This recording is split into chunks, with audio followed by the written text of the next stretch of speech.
The suburban Chicago town of Broadview, Illinois, became the focal point of a major national conflict when U.S. Immigration and Customs Enforcement, ICE, agents repeatedly utilized anti-crowd projectiles, including pepper balls, tear gas, and rubber bullets, against peaceful protesters.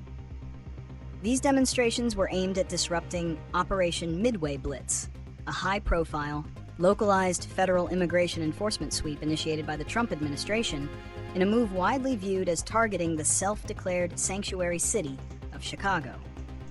The clashes occurred primarily outside a local ICE processing center, which activists sought to shut down by physically blocking entrances and government vehicles responsible for transporting detainees.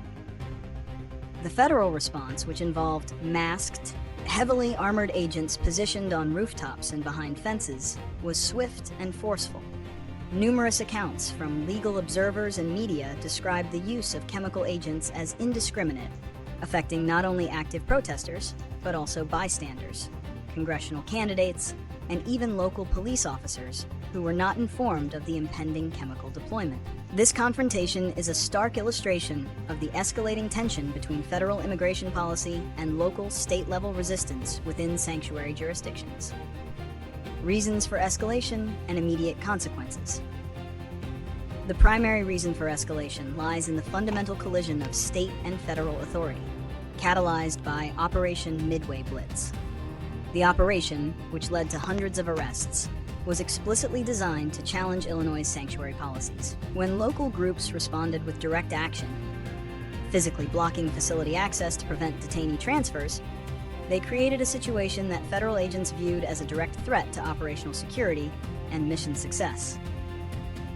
The agents' use of force was a calculated attempt to break the blockade and restore federal control over the facility's operations. The immediate consequences have been profound: injuries and trauma. Multiple protesters and non-combatants were injured by projectiles, chemical burns, and physical altercations, leading to hospitalizations and ongoing breathing issues. The scene was characterized by protesters pouring water into one another's eyes due to the effects of tear gas. Arrests and legal action. Federal authorities made several arrests, often accusing demonstrators of rioting or assaulting officers, while organizations like the National Lawyers Guild documented alleged rights violations and promised legal challenges against the use of force. Political backlash. The aggressive response galvanized local political opposition. The mayor of Broadview publicly demanded ICE stop making war on her community, and state officials joined the protests, condemning the federal government's tactics and lack of coordination with local law enforcement. Long-term predictions and potential solutions.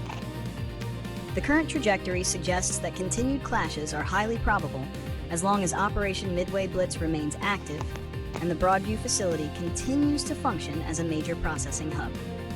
Federal agents, operating under a mandate of maximum enforcement, are unlikely to voluntarily de-escalate. Protesters, emboldened by the visibility of the injustice, will likely maintain their commitment to direct action.